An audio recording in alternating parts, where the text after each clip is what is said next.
Distinguished Ministers, Excellencies, distinguished participants, ladies and gentlemen. I am honored to address the 7th edition of the Singapore International Cyber Week. While I regret I cannot be there in person, I am grateful for the opportunity to offer these remarks remotely. At the outset, allow me to express my appreciation to Singapore for the invitation. I should also like to acknowledge Singapore's leadership on this topic, both here at the United Nations, as well as through its other regional and sub-regional efforts. I would like to particularly acknowledge the Cybersecurity Agency of Singapore, CSA. CSA is a close partner of the Office for Disarmament Affairs, and I am pleased that our joint activities under the banner of the UN Singapore Cyber Program continue with much success. Distinguished participants, ladies and gentlemen, Singapore International Cyber Week has quickly become a key moment to discuss and strategize on a topic that remains at the top of the international agenda. This year's theme, Building a Cohesive Global Cybersecurity Architecture, Interconnectivity, Interoperability, and International Cyber Diplomacy, captures several key elements worth unpacking. First, I would like to tackle interconnectivity and interoperability. It goes without saying that with each passing day, we are becoming increasingly connected, interdependent, and entwined through rapidly expanding digital tools. According to some estimates, in 2022, there were more than 12.2 billion active Internet of Things devices. This number is expected to surpass 25 billion by 2030. Over the last 3 years, the COVID-19 pandemic transformed the way we work, socialize, and educate, pushing us further online. In this way, interconnectivity is not just a trend, but a fundamental characteristic of our daily lives.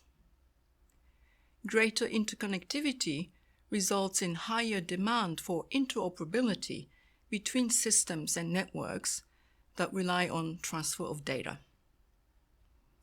And the confidentiality, integrity, and protection of such data are crucial for reliable access to information. In the face of such rapid digitalization, the United Nations continue to both embrace the opportunities and grapple with the challenges emanating from cyberspace. The UN Secretary General has long been committed to supporting efforts that help to reap the benefits of the digital age, while also focusing attention on the cooperation needed to mitigate its potential harms. Building on his roadmap for digital cooperation, the Secretary General's 2021 report, Our Common Agenda, prioritized digital transformation and the need to protect the online space and strengthen its governance. The Secretary General has also proposed a global digital compact to be developed through a multi-stakeholder track that will outline shared principles for an open, free, and secure digital future for all. As efforts to improve digital cooperation are ongoing, so too are those aimed at addressing risk, tension, and conflict emanating from cyberspace. This brings me to the next element in this year's theme, international cyber diplomacy, which remains vital to our collective security. Over the last several decades, the malicious use of information and communications technologies has increased in scale, scope, and frequency. This increase in malicious activity has included widespread distributed denial of service attacks, proliferation of various forms of malware, and other destructive incidents targeting critical infrastructure.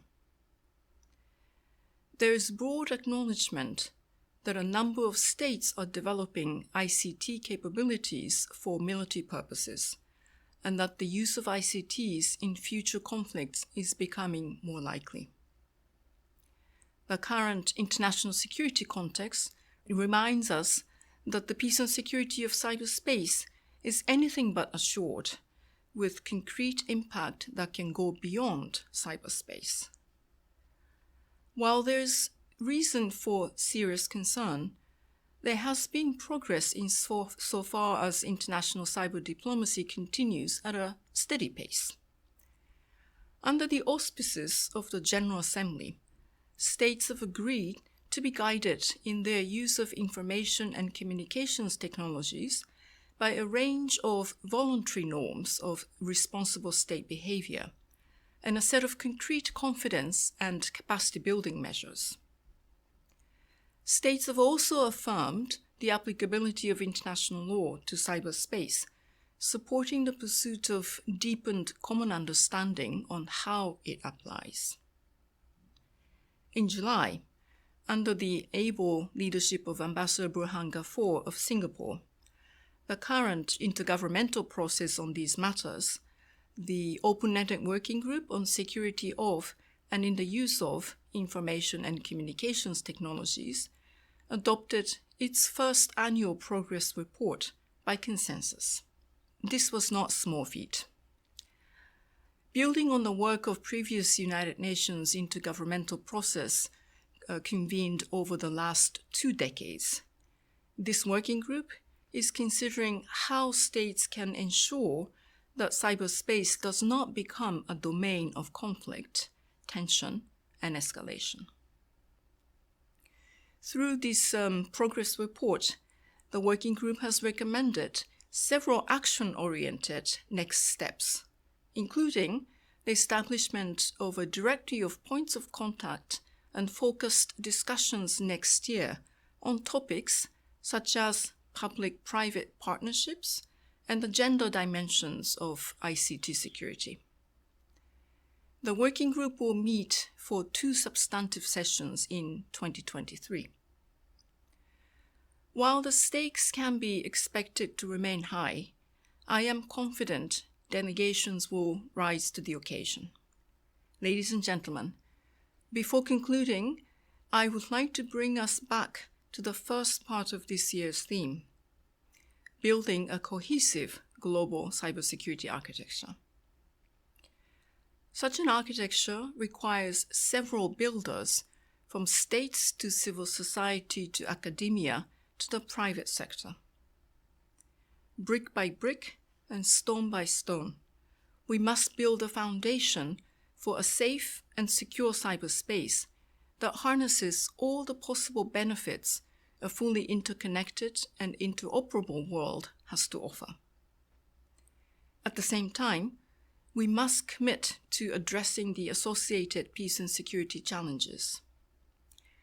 I look forward to working with you all to that end, and I thank you very much for your attention.